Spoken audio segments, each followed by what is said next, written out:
Welcome back, everybody. It's Brady Holland here with the Tyler Miller team at eXp Realty with another Fireside Chat. It's been a little while. Holidays were here, but I got a pretty cool guest. Not only a good friend of mine, but also my mentor, direct business partner, the guy that really helped me kickstart my career. Yeah. Mr. Blake Geyer. Hello. What's up, buddy? What's going on? Thanks for having me. Oh, dude, I've been looking forward to this, not only because you're back at eXp, Yeah. but it's been too long. We don't hang out as much as we used to, obviously, because you're not on the team anymore and you're not my mentor, but you're still my mentor at heart. Still your mentor at heart. Yeah, I mean, real estate gets us and takes a lot of our time. Oh, dude, it's crazy. Yeah, but even though I left eXp for a bit there before coming back, we were still having conversations. Oh, yeah. Every couple weeks, every week. We at least just tried. checking in, yeah. You know? Checking in, see how things are going, see how business is going. So Yeah. we still communicated. We just haven't seen each other as much. And I mean, you used to come to the office all the time, and I was always at the office, so. or you used to come to my house and work with me at home. Yeah, and, dude. All right, what are we doing today? What appointments do we have? I'll be at your house at 9 o'clock. Yeah, well, that's how it was, like, and I think Tyler, like, brings up, like, how you mentored me, like, back in the day. Yeah. Where it's, like, that's how the mentorship-mentee relationship should be. Like, you didn't really ever have to reach out to me and be like, hey, I have an appointment.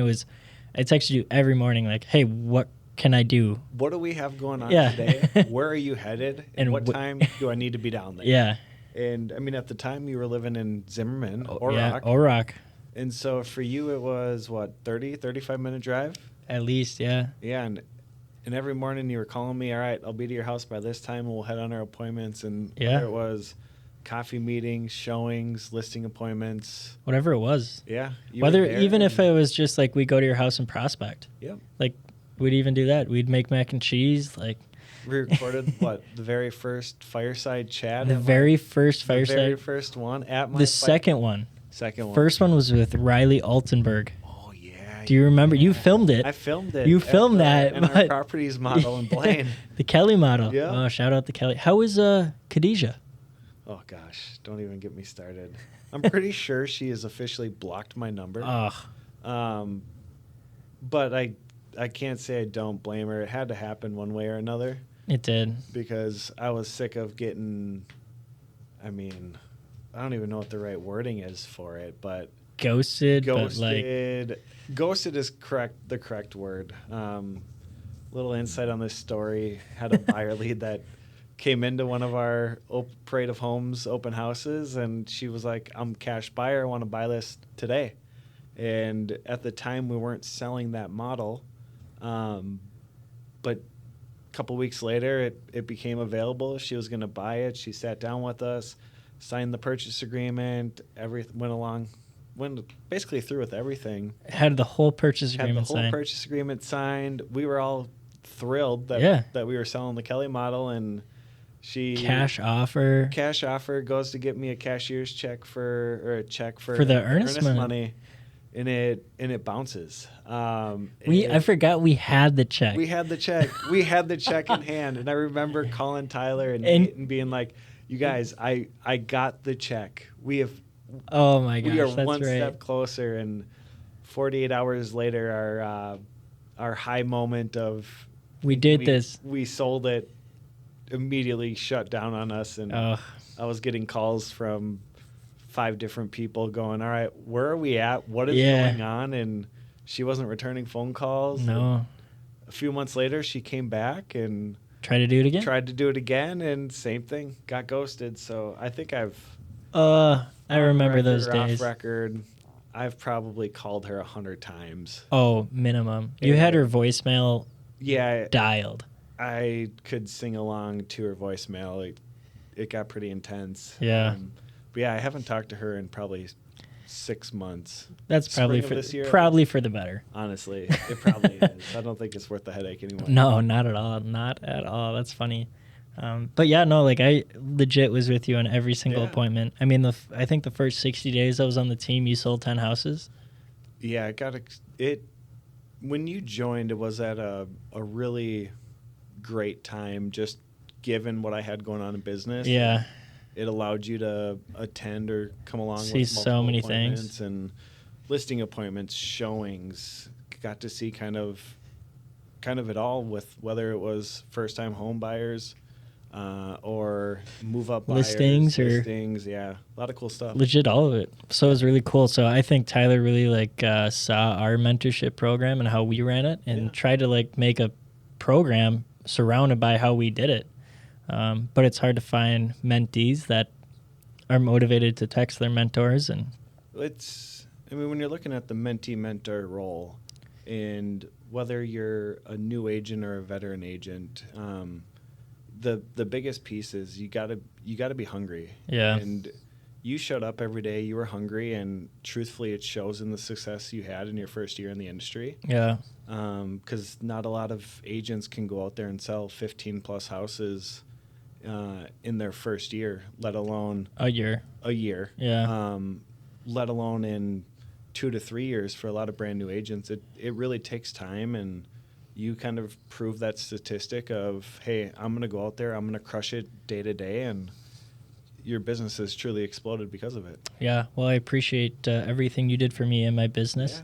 It's really kickstarted everything for me and my potential. Well, I got a little family, me, Maddie, and Snickers. Yeah, little Snickers. Yeah, dude, I love that thing, dude. Last night, like, he loves to be Little Spoon. Like, I'll lay, like, Maddie will lay that way, I'll lay the other way, and Snickers will Little Spoon me and hold my arm. Like, he'll cuddle with my hand all night, man. and I'm like, dude, I love you so much. Like, My cat Bane, the only time he ever wants anything to do with you is when you're giving him wet food. yeah, Other than that, he's trying to escape our house.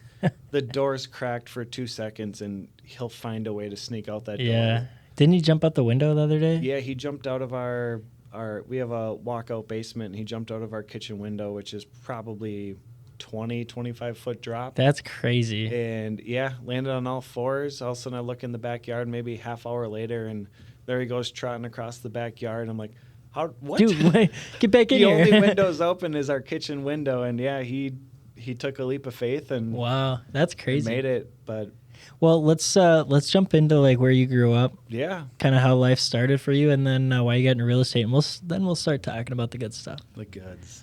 Yeah, I mean, I got into real estate now coming up on 11 years in March. You're old. That's what I just figured out. How old are you? 21. You're 21. I got my license when I was 23.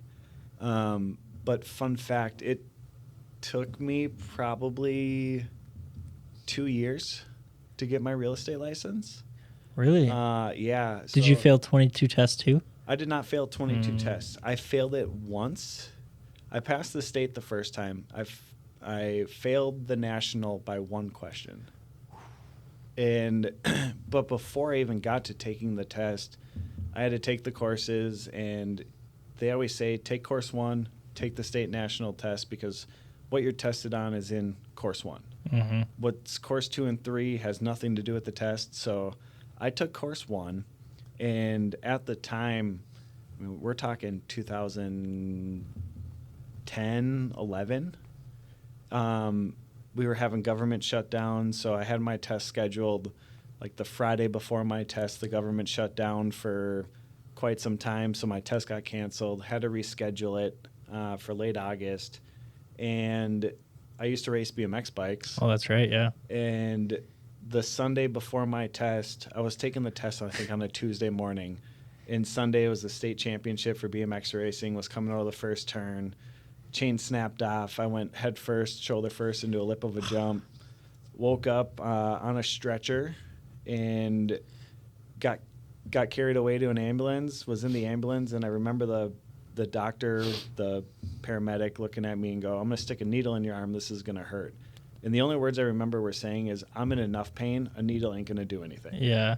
But yeah, I got to the hospital, and laying in bed, I was like, I need to get back to the track. I need to finish racing. And I had my mom, my grandpa, a couple other family members, and probably 4 or 5 doctors in the room. And I was like, I'm leaving and going back to the track. And they're like, Blake, you're not leaving. Yeah. And I was like, I will prove it to you. And I remember laying down on the bed And the doctor comes in, looks at me, and he goes, if you can sit up, walk from the bed to the door and back without falling over, I will let you go. And I said, all right, challenge accepted. And I went from laying on my back to sitting upright, and my respiratory breaths per minute dropped to 4 beats a minute. Ugh. My face turned pale white. I almost passed out. And everyone in the room looked at me at the same time and goes, you're not going anywhere.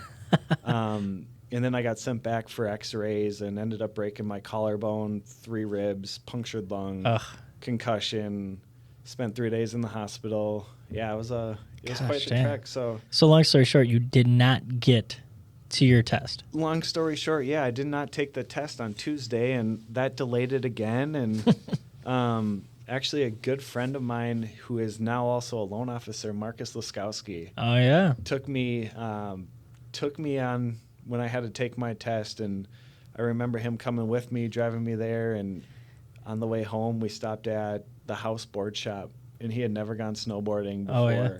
And he bought all the top of the line snow gear, Really? snow pants, jacket, boots, Wow. board, bindings, and we went to Afton Alps right after that.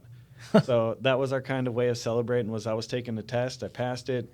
He wanted to start snowboarding, and dude, that's now perfect. he's a loan officer. Yeah, he's the suit guy basically. Yeah, I mean everyone knows him as the suit and tie. Yeah.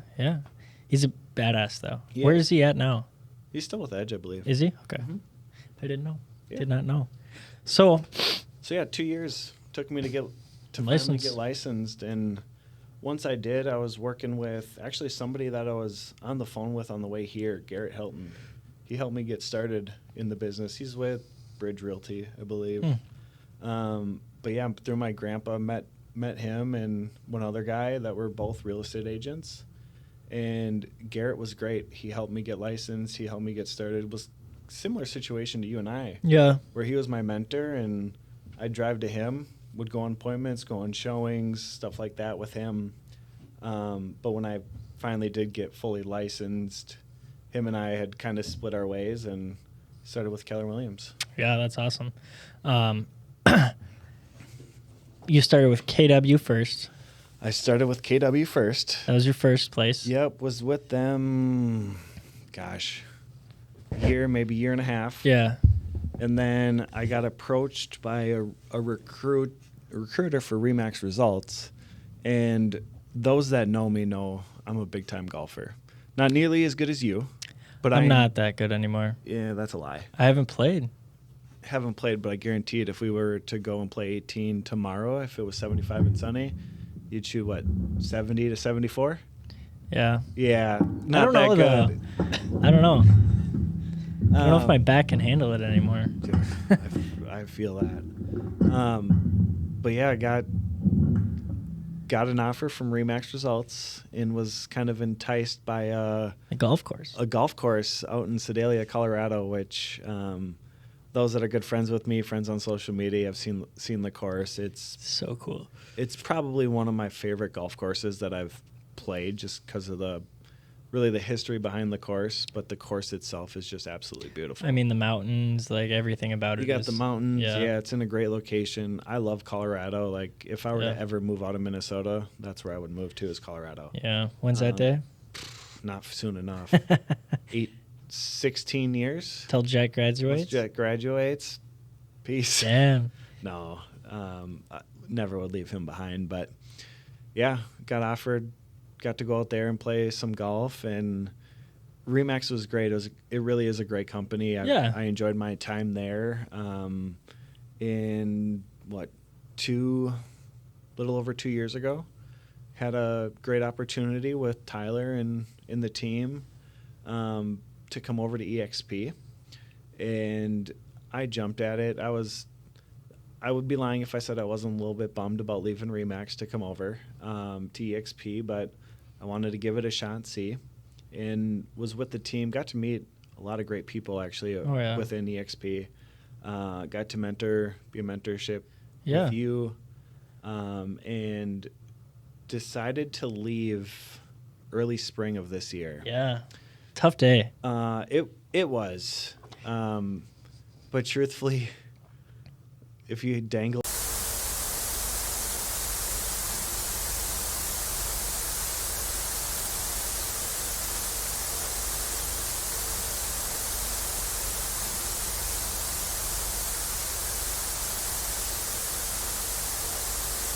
got a really good offer to go back to ReMax, and truthfully at the time I was super, super excited about it.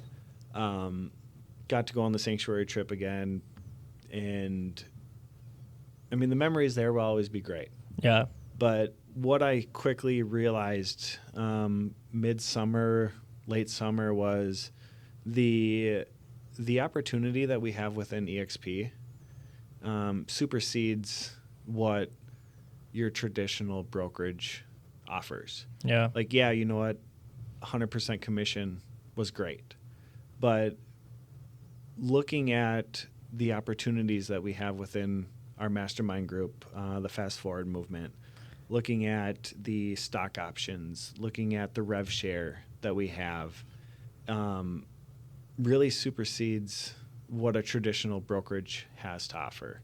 And I had spent my summer having some conversations, even though I was licensed with another brokerage with a couple of EXP agents, and still staying in touch with me and Tyler, just because at the end of the day, we were all friends. I mean, at the end of the day, when you're looking at a brokerage, whether you work for ReMax, KW, Coldwell Banker, I mean, those are the top ones just that come to mind. But when you're working at a traditional brokerage, it's you against the world. Yeah. You're competing with other people in your office for listings, buyers, etc.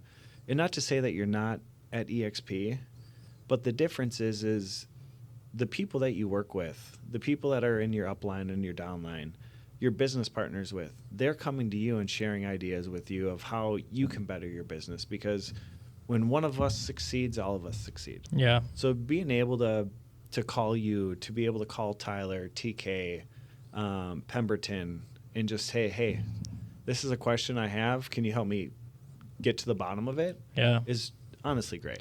Yeah, and the cool thing is it's like it's not only Minnesota. You know what I mean? Like, we're collaborating with some of the top agents nationwide and even worldwide. Yeah. I mean, it's all over the world, which is really cool. I mean, just some of the things, like you said, the stock options, the revenue share, the other ways to make money, it's really cool. Well, and when you're looking at it from a multi-state license standpoint as well, if you're with another brokerage, and let's say you're licensed in Minnesota, but you want to be licensed in Florida, or for me, you want to be licensed in Colorado, you're going to have different market shares you have to pay. Different market shares that you're going to have to pay. Where with EXP, that one market share covers your license whether you're in Minnesota or Florida. Yeah. So it's another great option for agents that might be licensed in multiple states. Yeah. To where, all right, you're really going to be able to save money in the long run and make more money by being licensed with EXP. Yeah, I mean, that's why we see a lot of these EXP teams growing out of the state. Yep. You look at the DeRoche Realty Group, right? They have an office in Florida now. They have an office in Arizona. A lot of their agents are licensed in Minnesota and Wisconsin. Yep. And they just have to pay the one EXP commission, and their mega team, which is $4,000. $4,000 cap, which pretty incredible. It is. It really is. Yeah. Even the solo agent cap at $16,000, 80-20 split to 16, and then if you sell enough houses, you can get that $16,000 back in stock options. It's pretty cool. It's a pretty good gig. Truthfully, I will admit this. I made a mistake leaving EXP in May when I initially left, and it took time. It's hard to admit, and truly, I think I lost some benefits that I had when I left, but I decided to make the switch back in late November, early December, and hit the ground running. It's been great, and I really am looking forward to the new year of 2024 and what we can achieve. Yeah, no, I agree. I mean, you're a direct business partner of mine. Yeah. We're really growing out this group. It's really cool to see kind of everyone that's coming and everyone that wants to like be a part of us and learn with us and grow with us. I was talking with Brooke today. She's one of our newer agents, and she's got this like-minded, mindset that she thinks big picture. Like, how big is this group going to get? Yeah. We're all very, very young. Other people in in my downline and your downline Yeah. we're all very young people. I've got 5 of you now, and 5 now. 5 now. There's a couple more. 3 that more in are getting works. licensed right now. And the beauty is you guys are all 22 and under. Nate's 23. Nate's and 23. Brittany's 34. Okay, so we have one that's my age. Yep. I'll be 34 in 2 months. God, you're old. I know. Don't rub it in. I feel it, dude. I wake up and It's I'm like, probably from breaking 3 ribs, a collarbone, concussions, puncturing lungs. that was just one accident. That doesn't include all the others. But yeah, what's great is our little organization of agents and like-minded people that we've been able to build with, and we're just, truthfully, we're just getting started. Yeah. Well, and the nice thing is, like I said, we're all super young. Like we were talking about, like we're the next generation of agents. Yeah. So why not start calling this group like the next gen? So that's what we're kind of want to call us, is we're the next gen. Like, who's gonna fill the shoes of, a Daniel DeRoche, a Parker Pepperton in, 10, 15 years when they're no longer wanting to sell? Yeah. It's going to be these guys that got to learn from them. Yeah. It's going to be the ones that are putting their feet down, running, and learning from, honestly, some of the best in the industry. Our main top-tier leader is the number 1 team in the state of Minnesota. Yeah, 1,000 plus homes this year?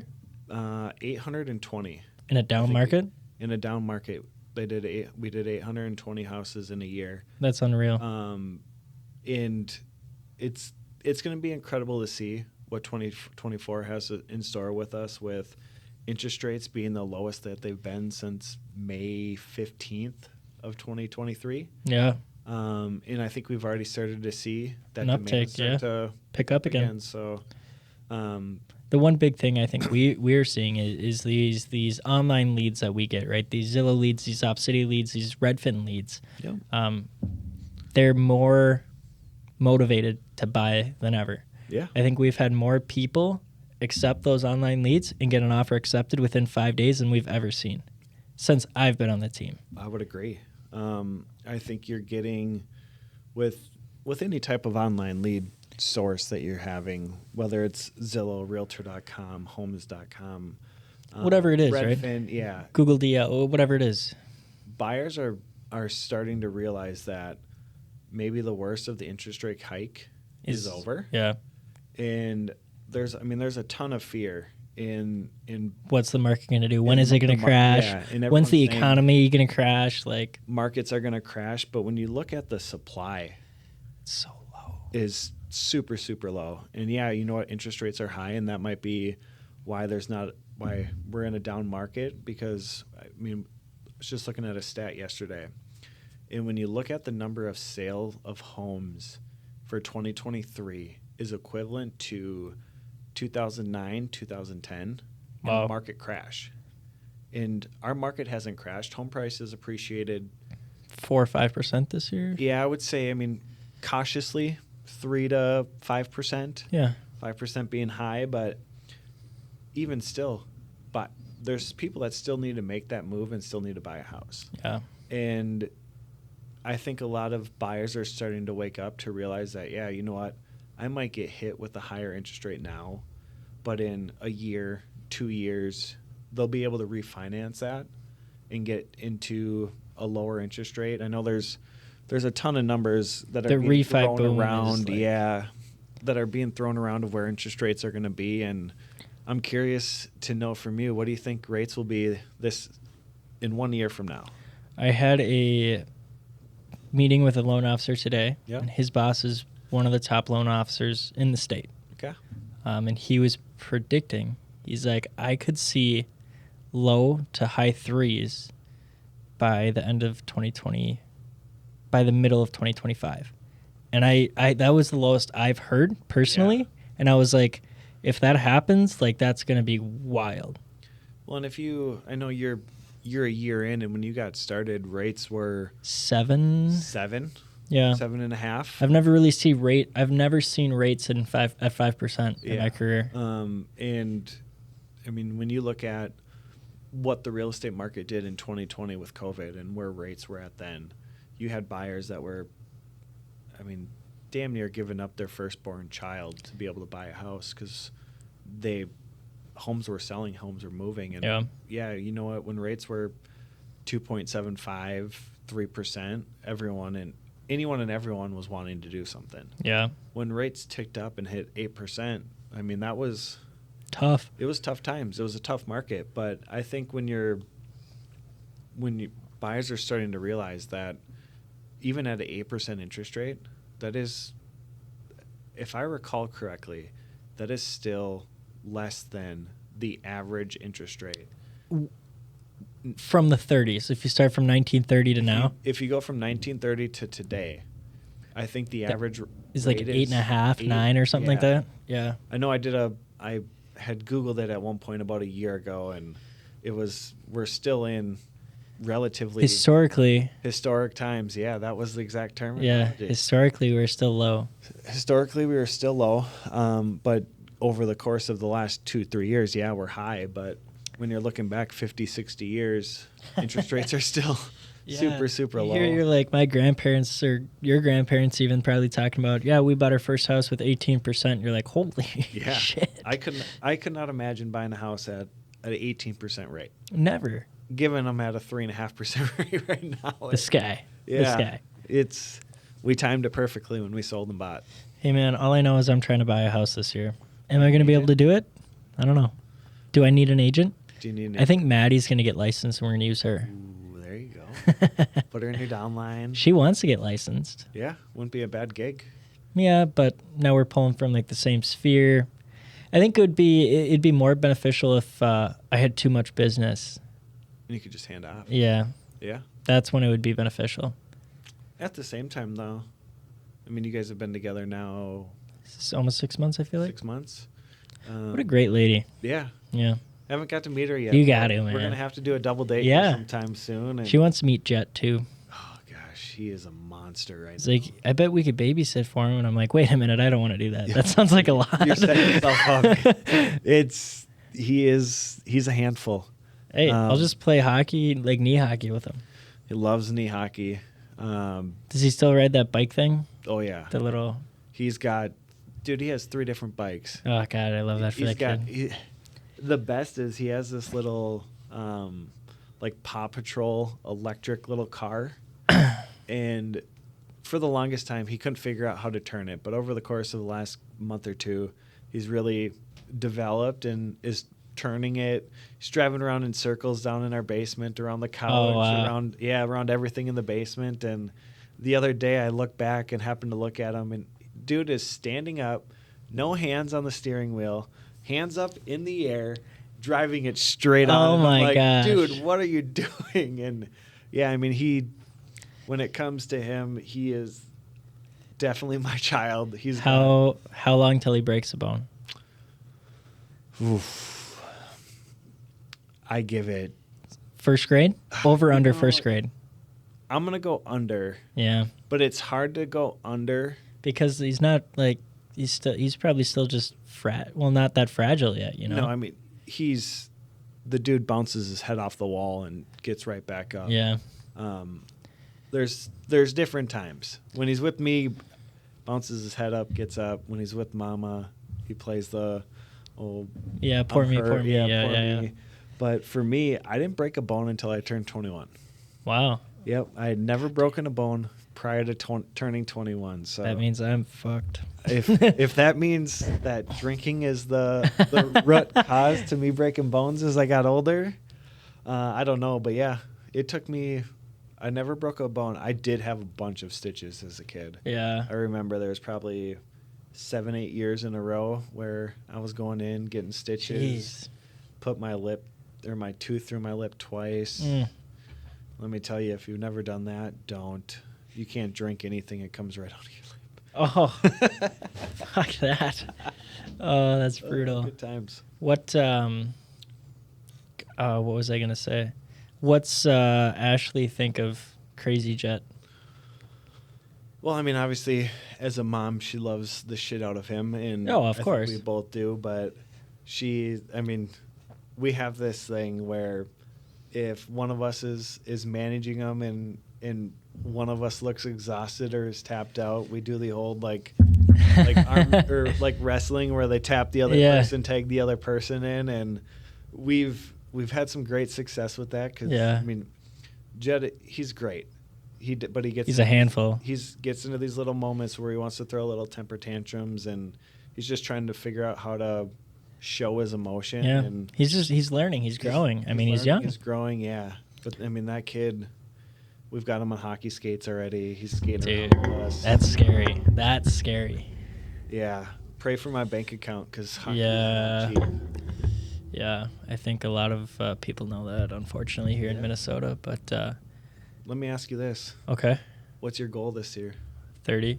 30 homes. 30 units. 30 families. Yep. 30 units, 30 families, 12 mil volume. Okay. That's the goal. That's the goal. 27 more. 27 more to go. Mine could be you. Yeah, you could be next. I think, honestly, you did, 15 your first year? Yeah. So to double it your second year, I think would be I think it's a really good goal. I think it's achievable, but I also think it's like it's going to be a grind to get there. It is. And I understand that, but to have 45 by the time I'm 22 and a half basically would be... It'd be huge. Would be pretty solid. My goal is to at least have 150... minimum 100 by the time I'm 25. 100 families helped. You got what, 4 years, 3 years? 4 years. 4 years? 3.5 years. 3.5. And you hit 15 the first year. Yeah. I mean, if you can hit 30 this year. Yeah. Honestly, even if you hit 25. Yeah. That still puts you at 40. Yeah. In 2 years. 20 a year average. Yeah. I think that's I think I can definitely do it. Yeah. Solid goal. I mean, that's the goal, right? Get to 100, and then you can start getting that past client referrals a little more frequently. But, I mean, I don't know if I would ever be a team leader. I think the role that I have kind of put myself in here on the Tyler Miller team is a solid role. Mentor a lot of newer agents right now. Well, kind of have my own team. It's kind of nice at EXP we have the models we do where I can have the option to kind of have my own team within a team. Well, and what's great for you is you are somebody that you put your foot down and you hit the ground running. Yeah. You got to learn from myself. You got to learn from Tyler. You got to learn from TK. You've got to learn from a lot of these top-producing, high-producing agents. Daniel DeRoche, Colton Whitney helped me a lot. You've done podcasts with DeRoche. You've got to talk and learn about what each agent has done differently, and you've implemented different strategies into your business. And, I mean, honestly, to be 22, 23 in the coming years, a lot of your friends, that's when a lot of your friends are going to start buying their first home. Well, I feel like the one thing I'm starting to see a lot is a lot of people reach out to me being like, how are you doing this? And how can I do this? Yeah. And I think there's a big real estate almost boom with agents that's starting to occur because a lot of these younger agents like myself, like Max, like Nate, like Brooke, like Riley Small, like all these people are starting to post about it and show our success. Megan Kershke even. There's people all over that are posting our success. Yeah. They're like, gosh, why am I even in college right now? Yeah. Well, and I mean, I think a lot of people think that the only way to truly be successful is graduate high school and go straight to college for 4 years and get yourself into 20, 50, 100K worth of student loan debt. No, thank you. And the reality is you get yourself 50, 100K into student loan debt to go and get a job in an industry that pays you 50K a year. And you're going to be paying those student loans back for decades, where you can get into real estate, you can start a business, you can work for a team. You don't have to be solo. And you can start basically chipping away, start helping families at a young age. But I mean, this is truly an industry that you could say it's not hard on the body. It might be hard on the mind sometimes with some of the problems. You look at my headshot from when I first got licensed to now, I look like I aged 10 years. Yeah, you look like you've been in the industry for at least 5. But honestly, I mean, I could say the same for me. I should pull out. Your first My ever first head. You should. First ever headshot compared to now. That would be funny, actually. Oh. I would love that. I'll have to do it. Yeah, my 11-year mark. I'll try to find my. When's your 11-year mark? It's March-ish, right? Yeah, I can't remember the exact date. Yeah. I want to say it's March 12th, if I remember correctly. 8 days before my birthday. Okay, yeah.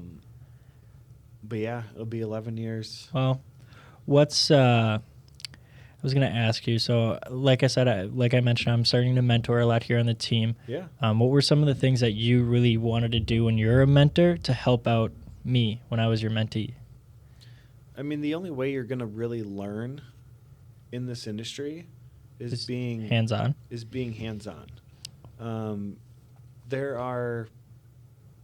multiple ways to do a listing appointment. There's multiple ways to do a buyer rep To do anything. appointment. Yeah.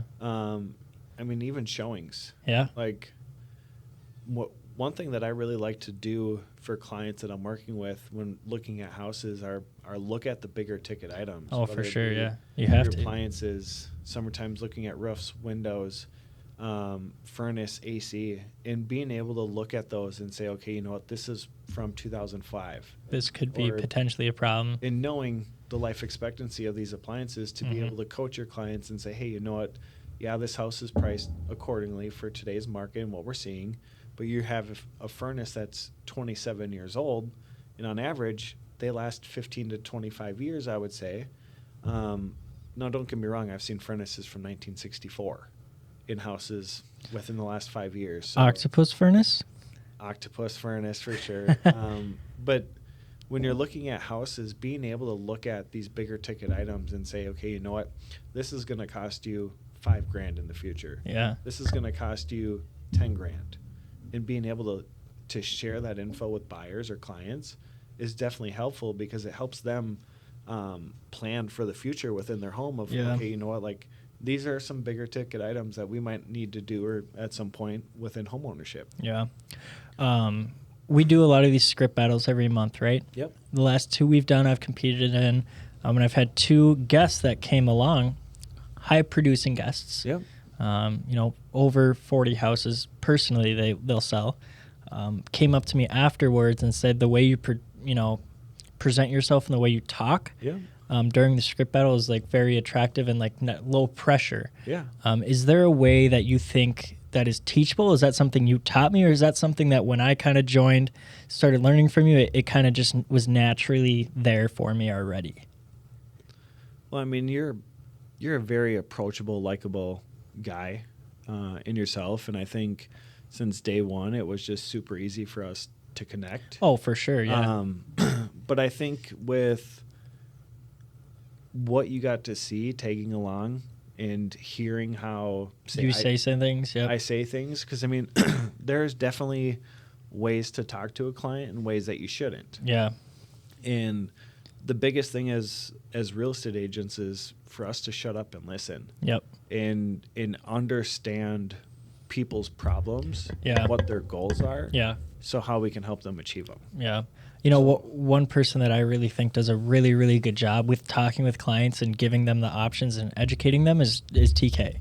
And I think 100%. it's someone that I really like strive to be like when I'm talking with clients. Like if I sound like TK, I know I'm doing a good job because he's just so he makes it seem so simple and makes you educated without being like you're being talked to. Yeah. He's kind of talking with you and talking for you almost. Education is one of our number one jobs, I think, in my opinion. I mean, when you're helping somebody buy a house, whether it's their first one or their 5th one, and I've said this since day one, we are helping people make one of the largest financial purchases that they're going to make in their lifetime. 100%. So making sure that they're educated and understand what they're getting themselves into definitely helps along that journey, and I think that's truly what ends up coming from referrals. Yeah. Bless you. Water. I know, man. We have no waters in here. No water. We're gonna have to cut this soon. We're 40 minutes in, though. It's been solid. That it has been. Yeah. But yeah, I would say overall for you as a person, you've been. I mean, I've come along with you on buyer appointments. Yeah, you and have. I've listened to how you talk to You'd clients. be proud of me if you came to one now. Yeah, I feel might I've have changed to. it. You should, yeah. Let me know when your next one is, and Yeah. I'll come tag along. Yeah, it'd be double fun to team see. it. Yeah, we'll double team it like we did back in the day. But yeah, no, it's been really fun watching your success and seeing how well. I give a lot of credit to you for helping me get there, so I appreciate it. Peace out, brother. Peace out. Everybody, thank you for watching. I would say like, comment, subscribe, but you guys aren't going to do that. But if you want to, do it. Do it for the people. For Brady and I. Do it for Mike Arvold. You know what? Do it for Mike Arvold. He would really appreciate it if you liked and subscribed. Thank you, Mike. Thanks, Mike.